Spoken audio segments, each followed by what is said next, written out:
మహిళా సాధికారత కోసమే డ్వాక్రా మోప్మా సంఘాలు ఏర్పాటు చేశా. ఆర్టీసీ కండక్టర్లుగా తొలుత మహిళలను తీసుకున్నది నాటి తెలుగుదేశం ప్రభుత్వమే. మహిళలు త్వరలో ఆర్టీసీ డ్రైవర్లుగా కూడా రావాలి అని కోరుకుంటున్న ముఖ్యమంత్రి చంద్రబాబు నాయుడు. 5 సంవత్సరాల్లో ఎప్పుడన్నా నవ్వారమ్మా మీరని అడుగుతున్నా.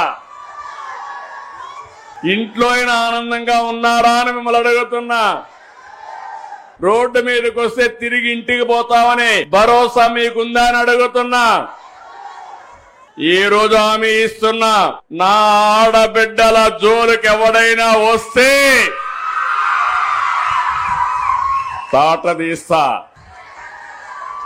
మీరు నిర్భయంగా ఉండొచ్చు. మీరు ఒకసారి గుర్తుపెట్టుకోవాలి, నాకు మీ మీద ఎక్కడా లేని అభిమానం ఇప్పుడు కాదు, 30 ఏళ్ల నుంచి ఇదే పని చేస్తున్నా. నేను మీటింగుల్లో చెప్పేవాడిని, ఆడబిడ్డల పరిస్థితి చూస్తే చిన్నప్పుడు తల్లిదండ్రుల పైన తల్లి తండ్రి కూడా వివక్ష చూపించేవారు. మగపిల్లలైతే చదివించేవాళ్ళు, ఆడపిల్లలైతే పెళ్లిళ్లు చేసి అత్తవారింటికి పంపించేసేవారు. పెద్ద అయిన తర్వాత భర్త పెత్తనం, సినిమాకు పోవాలన్నా లేకుంటే సరదాగా ఒక షాపింగ్ పోవాలన్నా పర్మిషన్ తీసుకొని వెళ్ళాలి. భర్తకు మాత్రం పర్మిషన్ లేదు, భార్యకు మాత్రం పర్మిషన్ కావాలి. ఆ తర్వాత మీరు ఆలోచిస్తే మీ కడుపులో పుట్టిన మీ బిడ్డలు పెద్ద అయిన తర్వాత నీకేంది తెలియదులే, నువ్వు వంటింట్లో ఉండు అని చెప్పేవారు. అప్పుడు నా ఆలోచనే డాక్రా సంఘాలు, మెప్మా సంఘాలను విజ్ఞప్తి చేస్తున్నా.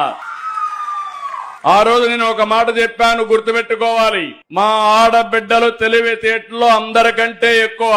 ఒక విధంగా చెప్పాలంటే ఈ రోజు మీరు ఆర్టీసీ బస్సుల్లో చూస్తున్నారు. నేను ఆ రోజు ఉద్యోగాల్లో కాలేజ్ సీట్లో రిజర్వేషన్లు పెట్టాను, 33% పెట్టాను.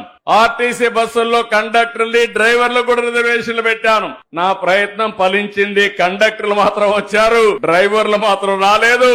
తొందరలో ఆర్టీసీలో డ్రైవర్లుగా కూడా మా ఆడబిడ్డలు వచ్చే పరిస్థితి వస్తుంది.